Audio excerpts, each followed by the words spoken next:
Hello everyone, welcome to Unacademy. मैं शुभम सिसोदिया आप सबका बहुत बहुत स्वागत करता हूं। आपने बहुत सारे ऐसे केसेस सुने होंगे कि बहुत सारे जो ऑलरेडी सेलेक्टेड कैंडिडेट्स हैं यूपीएससी में, जो अभी ऑफिसर्स हैं, इवन मैं ये कहूंगा 14-15 कई सालों से वो सर्व कर रहे हैं अपनी सर्विस के अंदर। ऐसे लोगों के ऊपर, बहुत सारे लोगों के ऊपर आरोप लगे हैं फेक सर्टिफिकेट्स लगाने के। पूजा खेड़कर का मामला आप सब लोगों को पता ही होगा, किस तरह से उनको दिव्यांग जो एक सर्टिफिकेट है उनका और साथ ही साथ ओबीसी का सर्टिफिकेट मिसयूज या फिर गलत तरीके से उसका इस्तेमाल करने के उनके ऊपर आरोप लगे। इसी प्रकार से हाल फिलहाल में बहुत सारे ऑफिसर्स के ऊपर ऐसे आरोप लगे और बहुत डीओपीटी के द्वारा बहुत सारे राज्यों को, जो चीफ सेक्रेटरीज हैं, उनको ऐसे नोटिस या फिर ऐसे जो लेटर्स हैं वो लिखे गए कि भाई इनके जो भी ऐसे पूरे डॉक्यूमेंटेशन है उन डॉक्यूमेंटेशन का वेरिफिकेशन होना चाहिए। काफी सारे क्वेश्चंस हैं, वो क्वेश्चंस यहां पर उठ रहे हैं और एक जो फिर नए कुछ मामले हमें यहां पर देखने को मिले हैं, उनके बारे में बात करेंगे। रिसेंटली अगर अभी हाल फिलहाल में हम बात करें तो रिसेंटली अभी हमें लगभग हम बात करेंगे कुछ लगभग ओवरऑल 40 कुछ ऐसे, ये समथिंग नंबर कुछ ऐसा है, थोड़ा ऊपर नीचे भी हो सकता है, लेकिन एक इतना बड़ा नंबर है कि इतने सारे लोगों के ऊपर डाउट है कि इन लोगों ने मिसयूज किया है जो फेक डॉक्यूमेंट्स हैं उन डॉक्यूमेंट्स को लगा के यूपीएससी के थ्रू सर्विस में एंटर करने का। अब ये पूरा मामला कहां आता है, तो जैसे मैंने आपको पूजा खेड़कर का जो केस है पूरा वो बताया, तो उस केस को उठाने वाले व्यक्ति हैं, उन्होंने ही इस पूरे मामले को एस्केलेट करके रखा हुआ है। उनका नाम है विजय कुंभार। आप देख सकते हैं, दरअसल ये एक आरटीआई एक्टिविस्ट हैं, इसके साथ साथ ये आम आदमी पार्टी से भी संबंध रखते हैं। इनके द्वारा इस पूरे मामले को उठाया गया था। मैं अभी इस मामले के संबंध में दरअसल मुझे कुछ ऐसी बातें करनी है कि ये ऐसे लोग जब इंटरव्यू होता है यूपीएससी का या फिर जब एथिक्स पढ़ते हैं तो देश सेवा, इंटीग्रिटी, वैल्यूज, आदर्श, ऐसी बातें होती हैं और वास्तविकता कुछ ऐसी हमें यहाँ पर ये देखने को मिलती है। तो कुछ इसी बारे में हम बातचीत करने वाले हैं, क्योंकि अल्टीमेटली इस वीडियो को जितने सारे लोग देखेंगे वो भी अल्टीमेटली एक जो फ्यूचर में ऑफिसर हैं, वो बनने के जो सपने हैं वो लेके चल रहे होंगे। तो वो उन्हें थोड़ा सा इस चीज़ का ध्यान रहे कि किस तरह से जो चीज़ें सिर्फ पढ़ी जाती हैं या फिर केवल एग्जाम में लिखी जाती हैं उनका मतलब इतना नहीं होता, उनको वास्तविक जीवन में भी चीज़ों को उतारा जाता है। जबकि ऐसे मामलों में बहुत सारे जो कॉन्ट्राडिक्शंस है वो कॉन्ट्राडिक्शंस देखने को मिलते हैं। अभी की खबर हाल फिलहाल में यहाँ पर ये है, विजय कुंभार जी ने अपने जो सोशल मीडिया प्लेटफॉर्म पे, यानी कि एक्स फॉर्मर ट्विटर, उस पर उन्होंने इसको शेयर किया और यहाँ पर अगेन उनके द्वारा फिर से एक जो एक कैंडिडेट है, एक ऑफिसर है, उनको उनके बारे में बताया गया। और आप देखेंगे यहाँ पर ये जो महाराष्ट्र के चीफ सेक्रेटरी हैं उनके लिए एक लेटर था, उनको एक लेटर भेजा गया था और उन्होंने डीओपीटी का दरअसल ये लेटर गया हुआ था। और ये दरअसल कमाल की बात यह है कि ये 2014 के बैच के ऑफिसर हैं, 2014 के, और अभी 2025 चल रहा है, मिड 2025 आ चुका है। तब से लेके ये सिलेक्टेड हैं और इनके ऊपर ऐसे आरोप हैं या फिर जांच का विषय इनके ऊपर ये है। यहाँ पर जो अभी डीओपीटी के द्वारा जो लेटर भेजा गया है इसमें ये डिमांड करी गई है कि जो इनके द्वारा ओबीसी नॉन क्रीमी लेयर का जो सर्टिफिकेट लगाया था उसमें कुछ धांधली के आरोप हैं और उन जो सारी जांच है, उन सारे डॉक्यूमेंटेशन है, अब जाके आप देख रहे हैं 10 साल पूरे हो चुके हैं, अब जाके उन डॉक्यूमेंट्स की जो जांच है वो जांच हमें यहाँ पर देखने को मिल रही है। अब जाके जो ऐसे ऑर्डर हैं जांच के, वो ऑर्डर हो चुके हैं। 14 बैच के के पूरे जो ऑफिसर हैं ये हमें यहाँ पर देखने को मिलते हैं। और मैंने पहले वीडियोस में भी ऐसे बहुत सारे जो इश्यूज हैं उनको भी हमने रेज किया है। उसका एकमात्र उद्देश्य केवल सिर्फ इतना सा है कि अभी जो रिसेंट में जितने सारे लोग प्रिपरेशन कर रहे हैं, अपकमिंग एग्जाम्स देने वाले हैं, फेक चीजों के साथ आप प्रोसीड ना करें। अल्टीमेटली ये सारी चीजें आपको आने वाले समय में मुश्किल दे सकती हैं। शॉर्ट टर्म में हो सकता है आपको थोड़ा फायदा मिल जाए, लेकिन यस, लॉन्ग टर्म में ये चीज सर्वाइव नहीं करने वाली, क्योंकि गवर्नमेंट अभी बैक टू बैक इन सभी चीजों पर एक्शन ले रही है। और गवर्नमेंट की बात भी नहीं है, आप एक ऐसी सर्विस में हैं कि जिसमें आप इंटरव्यू के अंदर नैतिकता, राष्ट्र सेवा, देश सेवा, बड़े बड़े मूल्य और आदर्शों की बात कर रहे हैं और वास्तविक जीवन में ऐसी कंडीशन है, तो कहीं ना कहीं एक व्यवस्था का पतन है, एक ऐसी सर्विस का पतन है जो अगर ऐसा व्यक्ति सर्विस में एंटर करता है तो उसके कितने ज्यादा नेगेटिव जो एक एस्पेक्ट है उसके हमें देखने को मिल सकते हैं। तो दरअसल ये पूरा मामला था। मैं मामले के बारे में आपको बताऊं, ये जो विजय कुंभार जी हैं, इनके द्वारा लगभग ऐसे कुछ 22 ऑफिसर्स को, 20, 25, 22 कुछ ऐसा नंबर था, इन ऑफिसर्स को पॉइंट आउट इनके द्वारा करा गया था कि यार इतने लोगों के द्वारा कहीं ना कहीं जो फेक डॉक्यूमेंटेशन है उसका इस्तेमाल करने की संभावना थी। इन्होंने बहुत कोशिश करी, बहुत मामले को उठाया, इवन प्रेसिडेंट ऑफ इंडिया, उनको भी इनके द्वारा लेटर है वो लिखा गया, कोई रिस्पॉन्ड नहीं आया। फिर इन्होंने आरटीआई दाखिल करी। पूजा खेड़कर के मामले को सबसे पहले उठाने वाले यही थे।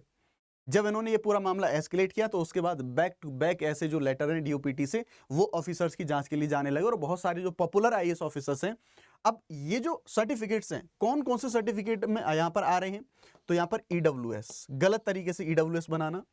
ओबीसी के जो सर्टिफिकेट है, एनसीएल के बारे में हम बात करें, ये सर्टिफिकेट बनवाना, साथ ही साथ जो दिव्यांग का हमारा जो सर्टिफिकेट होता है, वो दिव्यांगता के फेक जो लाभ हैं वो लेना, ऐसे काफी सारे जो मामले हैं वो मामले हमें यहाँ पर देखने को मिले हैं ना। कुछ और बातें करी जाएंगी। अब देखिए, जब मैं बात कर रहा हूं कि ये जो ऐसे ऑफिसर्स होते हैं, यही ऑफिसर जो अभी इन सभी एक्टिविटी को कर रहे हैं, ये लोग ये जब एग्जाम दिए होंगे अपने समय पर, तो इन्होंने केस स्टडीज, इंटरव्यू में नैतिकताओं के पाठ पढ़ाए होंगे, इन्होंने ही राष्ट्र सेवा के दावे करे होंगे, ईमानदारी, इंटेग्रिटी, इन सब चीजों के बारे में बेहतरीन तरीके से लिखा होगा और सब चीजों को बड़े अच्छे तरीके से बताया होगा, लेकिन वास्तविकता कुछ और है। तो मैं कहीं ना कहीं इन सभी मुद्दों को थोड़ा सा कंसीडर यहां पर करने वाला हूं, और ये जो अभी इस बार एग्जाम देने वाले हैं, फिर अपकमिंग जो एग्जाम देने वाले लोग हैं, कहीं तक उन उन लोगों तक मैं इस चीज को पहुंचाना चाहता हूं कि यार आप लोग इन चीजों से थोड़ा सा बचने की, कि आप जो सिर्फ पढ़ रहे हैं ना, ये सिर्फ किताबों तक और सिर्फ इंटरव्यू तक सीमित मत रखना, कोशिश करना इन चीजों को जहन में उतारना और वास्तविक रूप में इन चीजों को एग्जीक्यूट करना। तो कुछ जो मुद्दे हैं, क्योंकि सीधी सी बात है, जब तक आप टॉपर नहीं बन जाते, जब तक आप सेलेक्ट नहीं होते, तो एग्जाम में और इंटरव्यू पैनल में आप बड़ी बड़ी बातें करते हैं, और आसान है ऐसी बड़ी बड़ी बातों को करना, लेकिन जो एक मामला है कुछ और ही होती है, सच्चाई कुछ और ही होती है, जैसे इन सभी केसेस के माध्यम से चीजें यहाँ पर दिख रही हैं। एक एक से हम बात करेंगे। सबसे पहले संवैधानिक और नैतिक सिद्धांतों का उल्लंघन अगर ऐसी कंडीशन हो रही है, तो यानी कि ये कितनी एक विडंबना की बात है, यानी कि जिन नैतिक सिद्धांत और जो भी सभी आदर्श हैं, उनको पढ़ के आप आगे जा रहे हैं, उनको लेके आप आगे जा रहे हैं, उनका सबसे पहले वायलेशन आप ही के द्वारा करा जा रहा है। तो जब सीधी सी बात है, मेरा जो मेन फोकस है यहाँ पर वो नैतिक पतन की ओर है, कि दरअसल ये व्यवस्था कहाँ जा रही है थोड़ा सा, लेकिन मैं एक दो यहाँ पर संवैधानिक जो मामले हैं उनके बारे में बताना चाहूंगा कि आर्टिकल 14 यानी कि इक्वालिटी का ये उल्लंघन हमें देखने को मिलेगा। आर्टिकल 16 यानी कि समान अवसर के बारे में जो बात करी जाती है, इस अधिकार का दुरुपयोग काफी ज्यादा हमें यहाँ पर देखने को मिलता है। मेरा जो पूरा मूल उद्देश्य है वो थोड़ा सा यहाँ पर नैतिक मामलों पर ज्यादा गहराई से नजर डालना, क्योंकि कहीं ना कहीं इसी चीज का पतन अभी हमें यहाँ पर देखने को मिल रहा है ऐसी सभी एक्टिविटीज के माध्यम से। तो सिंपल सी बात यहां पर करें तो जिस ईमानदारी और इंटीग्रिटी को ये हमारे जो ऑफिसर हैं जीएस पेपर 4 और जब इंटरव्यू में पढ़ते होंगे, तो भर भर के उनके ऊपर जो लाइंस हैं, जो पेजेस हैं, आंसर हैं, केस स्टडीज हैं, वो लेके आते होंगे, लेकिन वास्तविक रूप में इन सभी एक्टिविटीज को करने से कहीं ना कहीं इन चीजों का, जो हम सत्यनिष्ठा, इंटीग्रिटी के बारे में जो हम बात करते हैं, इन चीजों का पतन हो रहा है। और अगर ऐसी एक्टिविटी होती है तो कहीं ना कहीं पब्लिक ट्रस्ट में काफी ज्यादा गिरावट होती है, लोगों का संस्थानों के ऊपर, सेवाओं के ऊपर और ऐसे अधिकारियों के ऊपर जो भरोसा है, पूरी व्यवस्था के ऊपर कहीं ना कहीं जो भरोसा है, वो भरोसा कम होता है, और एक जो बड़ा क्वेश्चन मार्क है, बड़ा क्वेश्चन मार्क लगता है। साथ ही साथ अगर गलत तरीके से लोग इस तरह से एंटर करते हैं, ऐसे जो गलत तरीके से रिजर्वेशन लेके एंटर करते हैं, तो वास्तविक जो लाभार्थी हैं रिजर्वेशन के, उनका हक कहीं ना कहीं मारा जाता है। और साथ ही साथ जो हमारा सामाजिक न्याय यानी कि सोशल जस्टिस, और उसको जो हम आरक्षण के रूप में देखते हैं, तो उसकी जो मूल भावना है कहीं ना कहीं उसका उल्लंघन है। भाई ऐतिहासिक रूप से जो लोग वंचित रह गए थे, जिनको अवसर नहीं मिले थे, उनके लिए पूरा मामला आया था, आपके लिए थोड़ी ना, ये गलत तरीके से आप इस चीज में एंटर कर रहे हैं, तो उन चीजों के लिए। हालांकि मैं तो इन सब चीजों के बारे में बात कर ही रहा हूं, लेकिन अगर दो शब्द आप ऐसे लोगों के लिए कुछ कमेंट सेक्शन में कह पाए तो आप भी जरूर बताइएगा। अब ये इतनी समस्या ज्यादा, इतनी गंभीर क्यों हो रही है, क्या सारे के सारे इश्यूज हैं, क्या सारे के सारे समस्या हैं, तो थोड़ा सा हम यहाँ पर देखेंगे। तो सिंपल सी बात यह है कि भाई जो सिविल सर्विस जैसी टॉप नॉच एक जो सर्विस है, इसके अंदर में अगर आप सोच के देखिए, एक सिविल सर्वेंट जिसके हाथ में इतनी सारी ताकतें होती हैं, इतनी सारी पावर होती है, इतने सारे लोगों का वो कुछ बना और बिगाड़ सकता है, अगर एक व्यक्ति के मूल में ही अगर मान लो भ्रष्टाचार है, यानी कि उसकी स्टार्टिंग ही, उसकी शुरुआती करप्शन के साथ हुई है, क्योंकि गलत तरीके से उसने सेवा के अंदर एंटर करा है, तो ऐसे व्यक्ति से क्या एक्सपेक्ट कर सकते हैं आपके आगे जाके वो सेवा में जाके वो करप्शन नहीं करेगा, या फिर सही अपने इरादे के साथ में अपनी पूरी जो स्पिरिट है, अपनी पूरी जो मूल भावना है, वो स्पिरिट के साथ में वो काम कर पाएगा। तो ये बड़ा क्वेश्चन मार्क तो यहीं पे लग जाता है।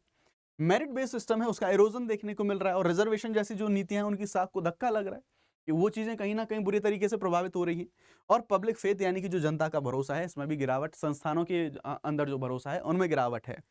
सामाजिक रूप से वंचित लोगों का हक छीना गया ऐसी चीजों से, यानी कि जिन लोगों को वास्तविक रूप में जाना चाहिए था, उन लोगों की वजह वैसे लोग चले गए जिनको नहीं, जो नहीं इसके हकदार थे। ईडब्ल्यूएस, पीडब्ल्यूबीडी और ओबीसी ऐसे जो संवेदनशील वर्ग हैं, उनकी छवि को नुकसान पहुंचता है कहीं ना कहीं उन लोगों के ऊपर भी, और भविष्य में गंभीर सामाजिक तनाव और असमानता ये इनको और ज्यादा बढ़ावा देगा।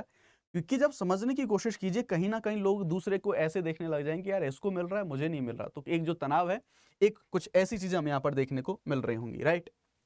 अब समस्या तो हमने देखी, और मुझे सबसे मेन चीज जो लगती है वो है नैतिक स्तर पर, कि आपका जो अंदर का पूरा मामला है वो पूरी तरह से टूट चुका है, तब जाके आप ऐसी सर्विसेज के लिए ऐसी चीजें कर रहे हैं। तो हम देखेंगे अभी क्या कर सकते हैं, क्या हो सकता है इन चीजों में। तो सबसे पहले तो हम देखें कि जो लोग इनके दोषी पाए जाते हैं, डेफिनेटली उनके अगेंस्ट में एक्शन होना चाहिए, उनको सर्विस से डिबार किया जाना चाहिए, पहली चीज तो ये। साथ ही साथ जो जांच है, जांच थोड़ी फास्ट गति से हो, क्योंकि ऑलरेडी मैं बता चुका हूं 2014-15 का ये मामला है, 10 साल से पुराना मामला है, और अब जाके जो जांच है, अब जाके जांचों का नंबर आ रहा है। भाई साहब फास्ट ट्रैक कुछ समितियां वगैरह ऐसी कुछ बनाओ जिनकी जो तत्काल जांच हो सके। यूपीएससी और डीओपीटी के द्वारा जो डॉक्यूमेंटेशन है वो पूर्व प्रमाणीकरण प्रणाली यानी कि प्री वेरिफिकेशन है, इस चीज को भी लागू कर सकते हैं। और प्रोबेशन के दौरान एथिक्स ट्रेनिंग को अनिवार्य और प्रभावी बनाना, ऐसे कि आप समझ के देखिए कि ऐसे ऐसे लोग सेवा में आ रहे हैं, अगर बाई चांस कुछ ऊपर नीचे हो तो एटलीस्ट सेवा में जाके थोड़ा सा तो कुछ दिमाग में कुछ तो नैतिकता बची रहे, तो उसके लिए ये करना होगा। प्रशासनिक सेवाओं में एथिकल फिटमेंट है, इसको ज्यादा हमें प्रायोरिटी देनी है एकेडमिक की बजाय। ठीक है, एकेडमिक को आप देख सकते हैं, लेकिन यस एथिक्स वाला जो पॉइंट ऑफ व्यू है, एथिकल जो चीजें हैं उन पर हमें थोड़ा सा ज्यादा फोकस करना होगा। इवन मैं तो ये कहूंगा जो इंटरव्यू वाला पार्ट है, आप आधा घंटे में 1 घंटे में जो भी टाइम होता है हमारा इंटरव्यू का, उसमें आप एक पर्सनैलिटी को हो सकता है इतना अच्छे से जज नहीं कर सकते, तो काइंड ऑफ कुछ मिलिट्री सर्विसेज सीडीएस वगैरह होते हैं, ऐसे कुछ इंटरव्यू कर सकते हैं, जैसे एक कैंडिडेट के साथ में कई दिन तक जो बैक टू बैक जो इंटरव्यूज हैं, उन चीज़ों पर ज़्यादा फोकस किया जा सकता है। स्कूल कॉलेज स्तर पर एथिकल जो लिटरेसी है और इंटीग्रिटी मॉड्यूल्स हैं, इनको शामिल कर सकते हैं, सो दैट बचपन से ही ऐसी वैल्यूज इनकलकेट करी जा सकें कि आगे चल के ऐसी नौबत ना आए। अब मेरा मानना यहाँ पर यह है कि जो प्रशासनिक मूल्य हैं उनकी पुनर्पुष्टि बहुत ज़्यादा ज़रूरी है। क्यों? क्योंकि एक जो सिविल सर्वेंट है वो ये नहीं कि सिर्फ गवर्नमेंट के जो लॉज हैं, जो पॉलिसीज हैं, जो स्कीम्स हैं, वो उनको एग्जीक्यूट कर रहा है, वो पूरे समाज के लिए एक बड़ा रोल मॉडल होता है। आप समझने की कोशिश कीजिए, लाखों ऐसे एस्पिरेंट जो इस एग्जामिनेशन के लिए प्रिपेयर कर रहे हैं, वो जो ऐसे लोग ये काम कर रहे हैं ना, हो सकता है वो बड़े रोल मॉडल हों इन लोगों के लिए, लेकिन जब वो कोई ऐसी एक्टिविटी करते हैं तो वो जो बाकी लोग हैं उनको एक गहरा धक्का लगता है, एक डिमोटिवेशन वाली जो फीलिंग है वो आती है। तो समाज के लिए एक जो मोरल रोल मॉडल होते हैं ऐसे जो सर्वेंट्स होते हैं, तो कहीं ना कहीं इनको अपनी जगह पर उचित बनाना यानी कि उनका उचित रहना जरूरी है। ये अनैतिकता के आधार पर सिस्टम में घुसा है तो वो व्यक्ति पब्लिक इंस्टीट्यूशन का पतन यानी खुद, अब आप समझने की कोशिश करो, जिस व्यक्ति के खुद के एथोस ही खराब है तो वो अंदर जाके सर्विस में जाके क्या उस सर्विस को सुधारेगा, क्या उसको एग्जीक्यूट करेगा? तो उस सर्विस का या फिर उस स्पिरिट का पतन होना जरूरी है, यानी कि पतन होना निश्चित है। इसलिए मेरिट, एथिक्स और सोशल ट्रस्ट, इन सभी तीनों को साथ में लेके चलना होगा, तभी ये जो सेवा है जिसको हम सिविल सेवा, नागरिक सेवा कहते हैं, ये जो सेवा शब्द है, इस सेवा शब्द का सही जो एक मतलब है वो मतलब तभी निकलेगा। तो अगर आप ईमानदारी से इस जर्नी में अपना आगे बढ़ना चाहते हैं तो इस जर्नी में आप अनअकैडमी को अपना साथी बना सकते हैं, अनअकैडमी के साथ आप जुड़ सकते हैं। केवल 19,999 रुपए में 12 महीने के एक्सटेंशन के साथ में आप अनअकैडमी के जो प्लस कोर्सेज हैं उनको आप परचेज कर सकते हैं, जिसमें जीएस, सीसेट, टेस्ट सीरीज सारी चीजें आपको एक ही प्लेटफॉर्म पर मिल जाती हैं। लेकिन ये जो ऑफर है 26 तारीख तक ये ऑफर जो है खत्म हो जाएगा। और साथ ही साथ अगर आप चाहते हैं आपको ऑप्शनल भी प्रिपेयर करना है तो ये सारे ऑप्शन यहाँ पर अवेलेबल हैं, विद जीएस आप इसको परचेज कर सकते हैं। बैचेस के बारे में बात करें तो 2027 के लिए आगाज बैच है, ये लाइव हो चुका है। ये हिंदी का संभव बैच है, ये भी लाइव हो चुका है। इंग्लिश और न्यू 2028 के लिए ये सारे के सारे बैचेस लाइव हो चुके हैं। ध्यान रखिएगा, अगर आपको मैक्सिमम डिस्काउंट चाहिए तो आपको शुभ 50 ये कोड लगाना होगा, या फिर आप डायरेक्टली टेलीग्राम में, जो कि इस वीडियो के जो लिंक है जो डिस्क्रिप्शन में दिया गया है, उस वीडियो के साथ जुड़ के आप लोग सीधे डायरेक्टली अनअकैडमी के साथ में जुड़ सकते हैं। Thank you very much.